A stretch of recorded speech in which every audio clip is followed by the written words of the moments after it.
bahwa Allah mengkritik orang yang bisa ngomong tapi tidak bisa melakukan. Tapi itu secara usul fikih itu runyam. Teori ini runyam sekali, fatal. Sama lihat tuh di kitab Bajuri atau di kitab-kitab fikih yang lain. Ketika Shahibil Burdah atau Shahibil Bur'ah itu yang Imam Busiri itu Muhammad bin Busiri. Niku salah nama tapi kadung populer. Jadi sebetulnya Imam Busiri itu Shahibil Bur'ah bukan Shahibil Burdah, tapi kadung terkenal Burdah, kita ikut-ikutan apa? Burdah. Imam Busiri itu ngeluh, saya ini orang yang banyak kesalahan. Di antara salah saya adalah saya bisa ngomong tapi tidak bisa melakukan. Yaitu saya ngomong misalnya orang supaya tahajud, saya ada tahajud. Saya ngomong orang supaya sholat sunat, saya tidak pernah sholat sunat. Itu sarahnya itu yang menyarai itu kan Imam Bajuri itu yang sarah Burdah. Itu mengkritik begini. Kalau Anda ngendikan itu fi ma'radi dzammin nafsi, yaitu dalam konteks Anda mengkritik diri sendiri oke. Tapi omongan Anda salah. Karena secara usul fikih fatal. Fatalnya begini. Misalnya saya nggak pernah tahajud. Ya mungkin itu nyata. Oke, mungkin itu nyata. Apakah kemudian saya tidak boleh mengatakan at-tahajjudu sunnatun? Apa saya diwajibkan diam hanya karena saya tidak pernah tahajud terus saya seorang kiai yang haram mengatakan at-tahajjud sunnatun? Saya harus tetap mengatakan kalau tahajud itu sunnah. Saya kalau punya santri terus saya bilang, "Jom, napas nganggur yo, tahajud itu sunat." Karena mengatakan kebaikan pasti bagian dari kebaikan itu sendiri. Makanya kata Imam Bajuri, fa kaifa yakunul amru bil ma'rufi madmuman. Bagaimana mungkin sesuatu yang jelas baik karena memerintahkan kebaikan madmuman menjadi sesuatu yang tercela hanya karena mengatakan tidak melakukan. Fa innal fi'la ya amrun wal hukmu ya amrun akhar. Itu beda. Jangan karena Anda tidak minum teh karena diabetes, terus Anda kalau ada tamu tidak disuguhi teh. Karena saya sendiri tidak minum teh. Wah ya repot kan. Nah itu lagi-lagi tadi orang Khawarij salah ketika mengartikan ayat yang harusnya objek kritiknya itu orang kafir, kemudian karena Quran lama sekali dibaca orang Islam sampai orang itu lupa kalau Quran awalnya turun diantaranya adalah membenahi akidahnya orang kafir, sehingga korbannya orang Islam. Itu mirip seperti cerita kita ya, santri-santri itu kalau punya musuh itu baca Hizib Nasr. Dulu pengarang Hizib Nasr itu musuhnya orang fasik, sehingga dihizib. Santri ora di musuh wong fasik, duwene kancane dhewe, akhirnya kancane yang kena hizib. Nah ini penting saya aturkan ya, sama seperti itu. Lama sekali Quran itu hanya dibaca orang Islam dan komunitasnya Muslim, sehingga seakan-akan semua kritikan Quran itu pada orang apa? Islam.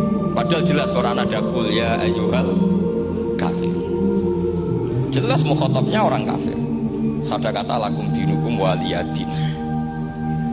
Nah ini penting kalau aturakan. Makanya kalau melihat itu, Quran jelas bisa difahami orang kafir. Bahkan banyak orang kafir yang menjadi muslim karena faham maknanya apa? Faham maknanya Quran.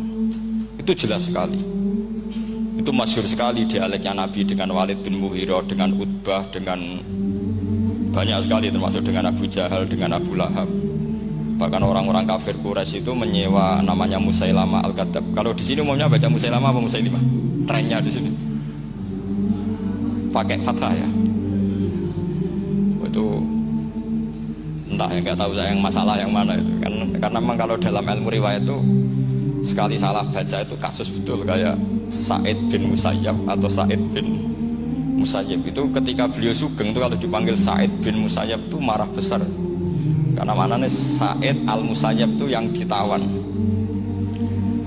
Makanya beliau bilang sayyabatni Irak wa anal Musayyib. Orang Irak mengatakan saya ini ditawan, sebenarnya saya yang menawan mereka.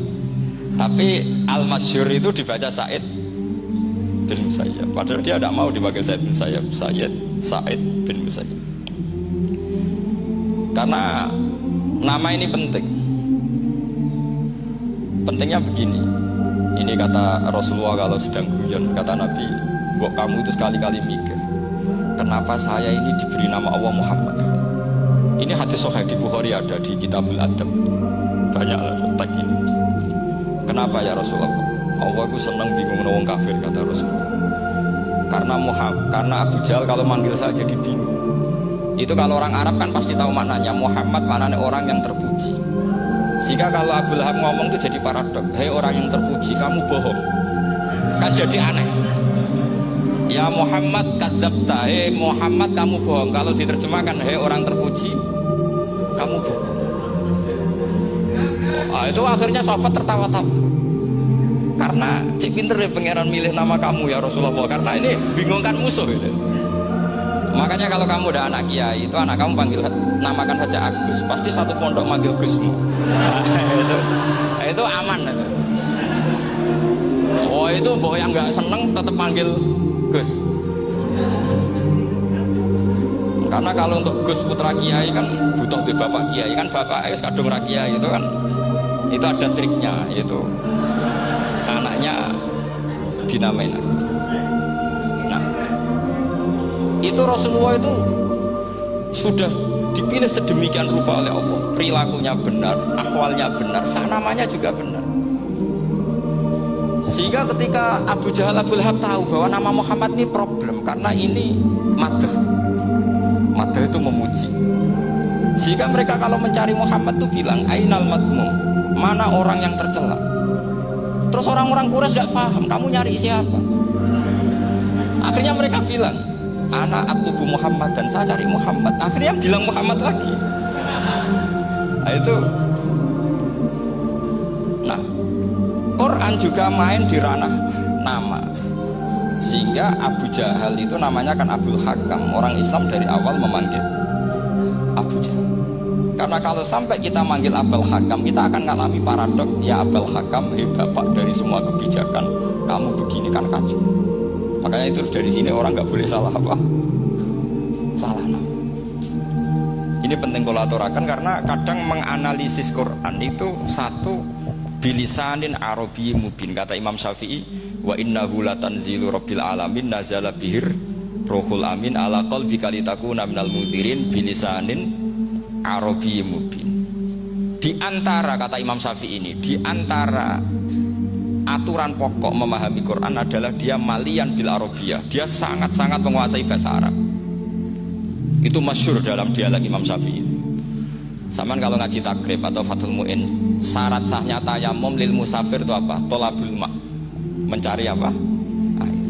Sampai kalau di takrib dicontohkan, kalau di tempat atas nyari ke bawah, kalau ke bawah nyari ke atas. Imam Syafi'i ditanya, kaifa taqulu bi syartit tolab? Bagaimana Anda berpendapat bahwa tolabul ma' itu wajib untuk menjadi sahnya tayamum? Imam Syafi'i faqara'a falam tajidu ma'an. Kamu pergi, kemudian falam tajidu ma'an, kamu tidak menemukan air. Terus Imam Syafi'i mengatakan la yuqalu liman lam yatlub lam yajid wa innama yuqalu lam ya'rif. Orang yang nggak pernah mencari itu tidak bisa dikatakan lam yajid, tidak menemukan. Kalau belum mencari namanya tidak tahu. Padahal Quran bilang kamu pergi, kemudian kamu tidak menemukan air. Tidak menemukan itu berarti harus mencari dulu, baru dikatakan lam yajid, tidak menemukan. Kalau tidak pernah mencari namanya tidak tahu. Hanya gitu tok itu jadi ilmu bahwa tolabul ma' itu wajib, karena Allah mengatakan falam tajidu ma la yuqalu liman lam yatlub lam yajid wa innama yuqalu lam ya'rif. Orang dikatakan tidak menemukan berarti setelah mencari, kemudian kesimpulannya tidak menemukan. Kalau belum mencari namanya apa? Tidak tahu. Nah, dari sini Imam Syafi'i istidlal wajib tolabul. Ini namanya malian bil arabiyah. Dia menguasai bahasa Arab. Begitu juga ulama-ulama sufi. Itu ada cerita Bayazid Al-Bustami, itu ada muridnya baca ayat wasiqal ladzina taqaw rabbahum ilal jannati zumar. Orang-orang takwa itu digiring menuju surga. Itu dia nangis. Muridnya kaget. Ini guru saya ada bener, ini ada cerita surga, tapi dia malah nangis karena ayatnya itu digiring. Terus kata Abu Yazid, mereka itu di mana saja, masa ke surga butuh digiring? surga itu kan nikmat, ngapain butuh digiring? Saya tidak mau, kata dia. Ya itu gak mau digiring ke surga juga. Muridnya kan tambah kaget. Memangnya mau neraka kan gitu pikirannya. Ternyata beliau jawabnya sederhana. Saya pas itu sudah dekat sama Allah sehingga tidak perlu digiring. Karena saya sudah panitia kiamat pas itu, jadi tidak perlu digiring. Nah ini nanti penting jadi satu aturan ilmu ulumul Quran.